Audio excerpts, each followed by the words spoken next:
Welcome to the Susan Brender Show. It's all about you, featuring shows on health and wellness, the performing arts, politics, and people who inspire you to be your very best. And now, here's Susan Brender.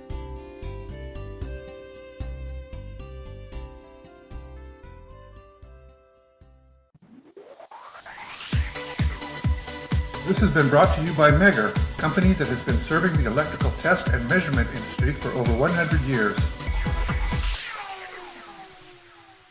I'm Susan Brender, and this is the Susan Brender Show. Today, my guest is Francine Rose. Now, Francine has had a plethora of positions all across the country, here in certainly in Florida, where she really resides, and these jobs that she does are really very interesting in many ways because she's kind of puts her heart into it. I want to introduce you to her, and I want Francine to tell us a little bit about what she has done and why it has been such a really rich life for her. Okay, so with that said, welcome, Francine, to the Susan Brender Show, and let's learn a little bit more about you. Thank you, Susan, for having me on. I appreciate the opportunity to talk about some of the things that I really feel passionate about. Okay, so give us an idea of when you talk about passion. First of all, for you, what I would like to know, how do you define the word passion? Passion means doing something you thoroughly enjoy and never even giving a thought to whether or not it requires work. So from your standpoint, it's like waking up in the morning and just looking at the light and saying, wow, today's going to be a great day. Are you a very positive person? I try my level best to be.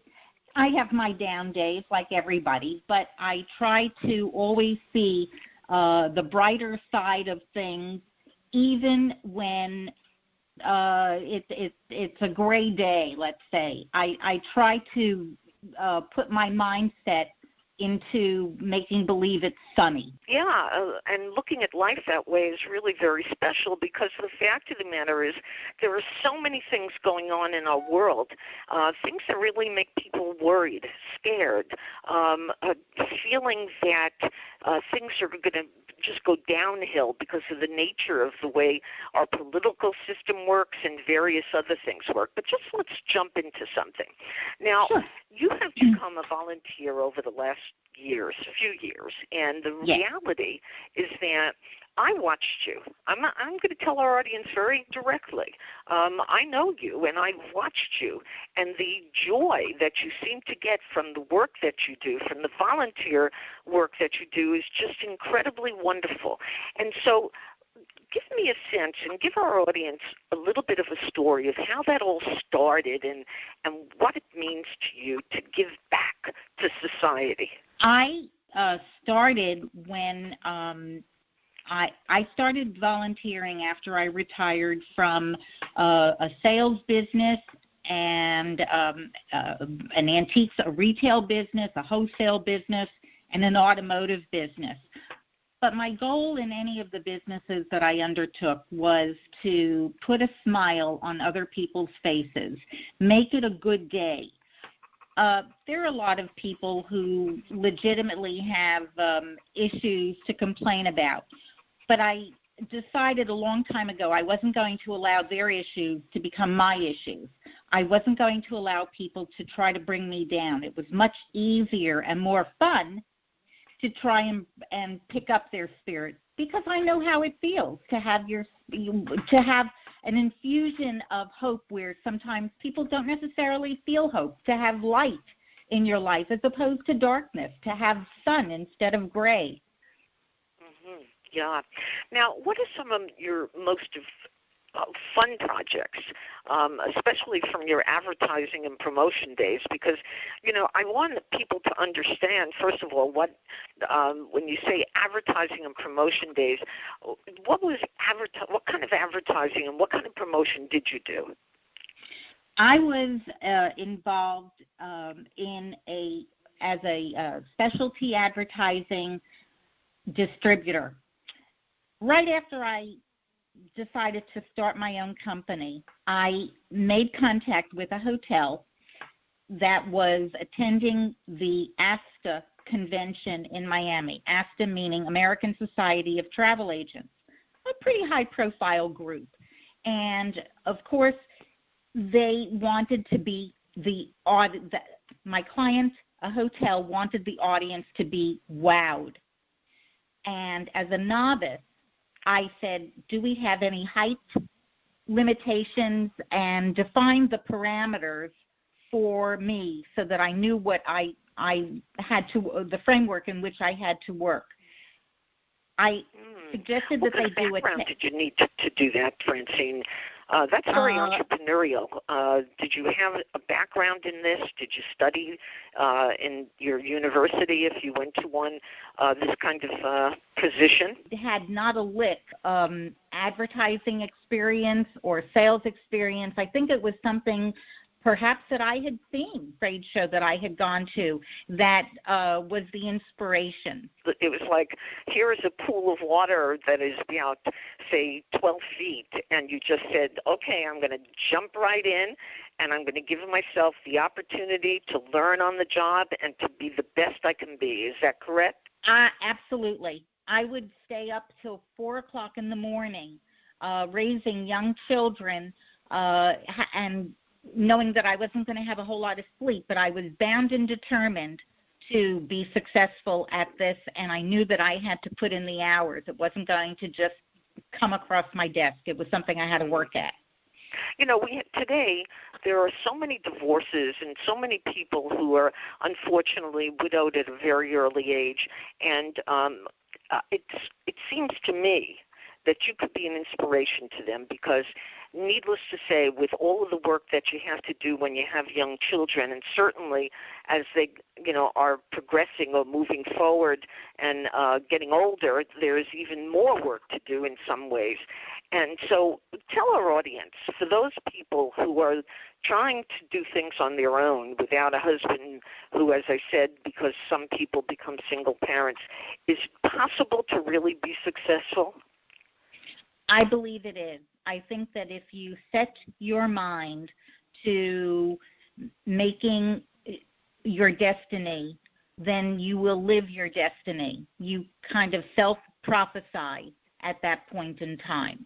I was divorced. I had very young children, and I knew that I could always put bread and butter on the table with a degree in English. I decided that I wanted to have more than just bread and butter. I wanted cake with frosting. And so I spent all my energy trying to improve myself so that I could be of value to the working community and make sure that I ended up with cake and frosting. That's wonderful. That's a great attitude. Now, I met you, and you were part of a group, a Meetup group, and I want people to understand a little bit more about Meetup, because it's been a real interesting experience for myself, for my husband, for all the people I know, and I think it's important for people who think, well, what am I going to do with my life? I'm now retiring, and suddenly I'm finding myself out there with no sense of what I want to do, or getting up in the morning, what should I do? So explain to the audience a little bit about the Meetup situation. I lived in Washington, D.C. for a brief time, studying paralegal studies at Georgetown University. It was hard to make friends. I'm a new person in a new community that I'm totally unfamiliar with geographically. I went online and I looked for things to do in Washington, D.C., and I saw that a tour was being conducted of the statues in the downtown area of D.C. It cost a nominal amount to participate in the tour, but it was going to teach me something, and I signed on. And that introduced me to the concept of Meetup. And it was so positive that a few years later, when I returned to my roots in South Florida, I decided that this had to be a good way to integrate into a new community, meet new people, find new friends that all shared a common interest. And that's what got me started with Meetup. Very interesting, and I think that people will really appreciate hearing a little bit about that because, as I said before, people, when they retire, they find themselves out there and life has changed and they don't know what to do next, and they are certainly feeling isolated. So this is a way for them to lose that sense of isolation and to really do something wonderful that stimulates them. So let's jump ahead. Now, one of the other things that happened is that you and I decided, or you helped me in many ways, to decide to volunteer at a senior center called the Weissman Center in South Florida.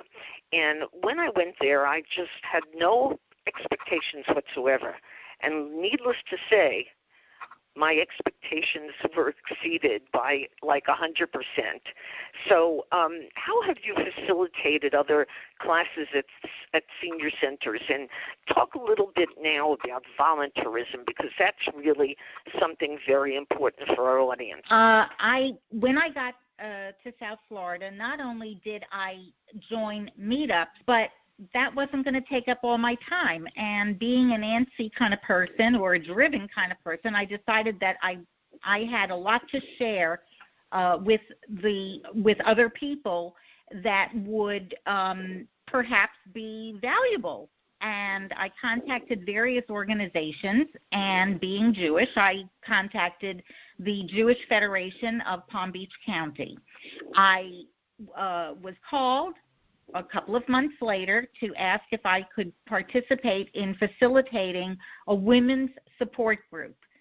Confidentially, I had never done such a thing, but I thought, as a salesperson, I can do it. I came in, and within 3 weeks, the ladies were absolutely in love with me. They would take me aside after I helped them organize their discussions in a classroom setting, and they were enthralled.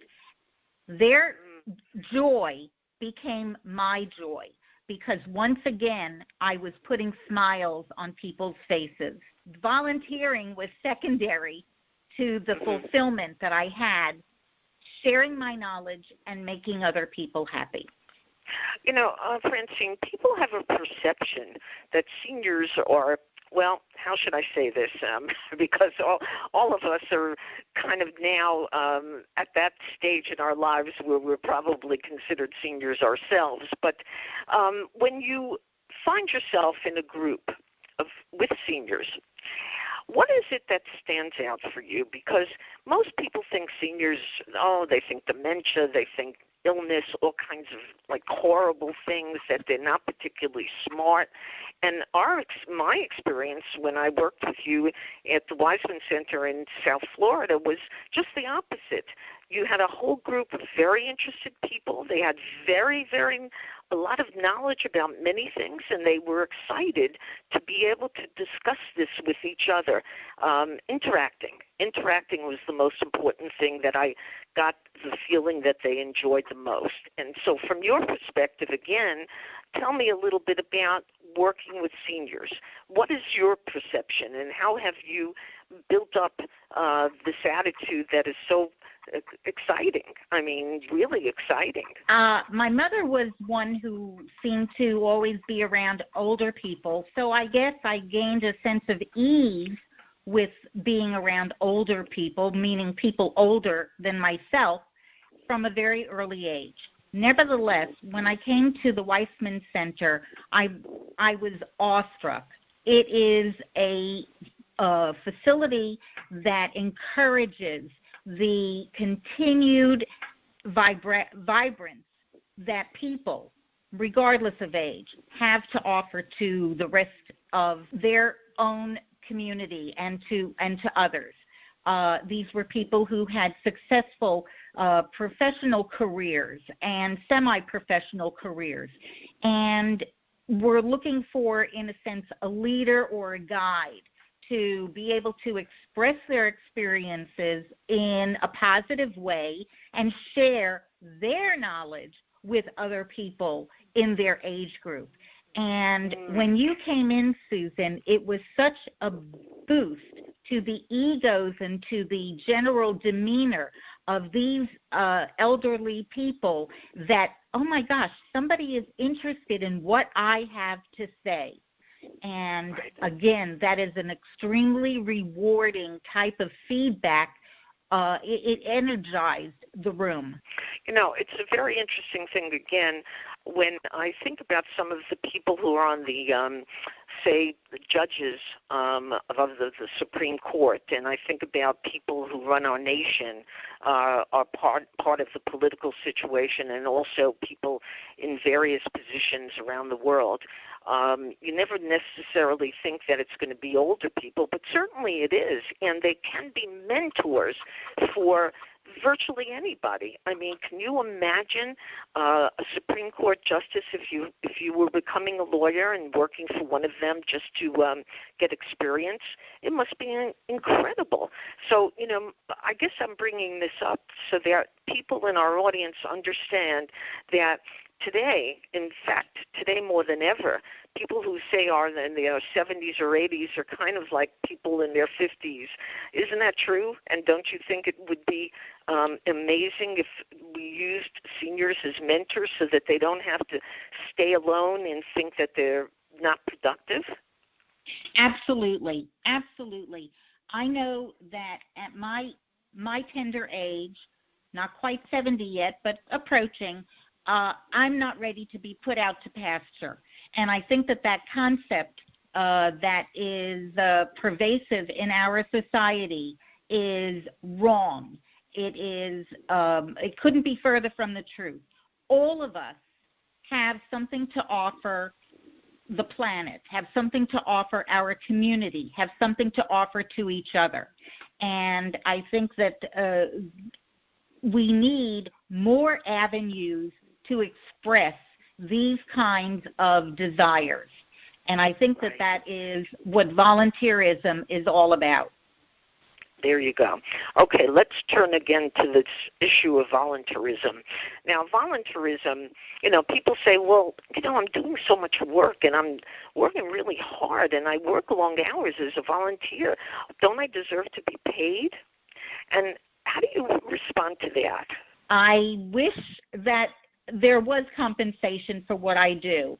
I certainly wouldn't turn down a few bucks to do what I do. However, sometimes it's not only about money. Sometimes it's about feeling good about yourself and feeling that individually I'm contributing, I'm being productive, I'm feeling a sense of satisfaction within myself. Knowing that I have all of this knowledge under my head or in my head, I want to share. I want to let other people have the same joy or the possibility of having the same joy that I do. Knowledge is power. There you go. Now, what other talents do you have that could be shared? Because, again, listening to your stories about the things you did all through your life, it seems to me that you move forward. You find new things. You volunteer for new things. You kind of get yourself involved in things that people would never even think about. So share it with our audience. If you could, at this point, change what you were doing, what would you do? I volunteered for an animal shelter because I have a dog that I had to rehome when I went to Washington. I miss him. I miss him terribly. And I now live in a condo where they don't allow animals. So it was a way to get my fur fixed and enjoy the comfort that an animal can bring. I had to stop because I started ushering at local theaters, and the time constraints of that and becoming a board director of where I live and attending the meetups and planning for the classes at Weissman Center keeps my schedule pretty full. I hope that answered the question. Now, it's an interesting thing because here you are, volunteering for so many different things, and when I listen to you, I almost get tired. You're doing so much, and I hear the excitement in your voice, and I hear the passion that you have for what you're doing. So if people want to learn a little bit more about how to become volunteers or entrepreneurs or get involved in certain ways, how do they get in touch with you? You can reach me at Fran Rose, FRANROSE, at yahoo.com. And I'll be happy to be a good listener. And if I can provide direction, I'm happy to share my experience or my ability to research and resource. So today my guest has been Francine Rose, who's an amazing person because look at all the things that she's doing, and she's giving back to society in so many ways, and you can learn from her. And you can become a person who just wakes up in the morning, looks at the sky, and said, oh, what a great day this is going to be. So, Francine Rose, I want to thank you so much for being on the Susan Brender Show. Thank you, Susan, for the chance to tell people, get off your duff, volunteer, feel good about yourself. This show is brought to you by the Spectrum Firm Incorporated, a helping hand on the FCC highway. The Spectrum Firm specializes in FCC licensing, related engineering, and project management support in the private wireless industry. We offer FCC licensing, engineering support, and related services, including annual programs for license maintenance and renewal services, spectrum analysis, strategy, and frequency management. For more information, call 858-484-8502 at www.thespectrumfirm.com. Thank you for listening to The Susan Brender Show. To be a guest, email sebrender@yahoo.com.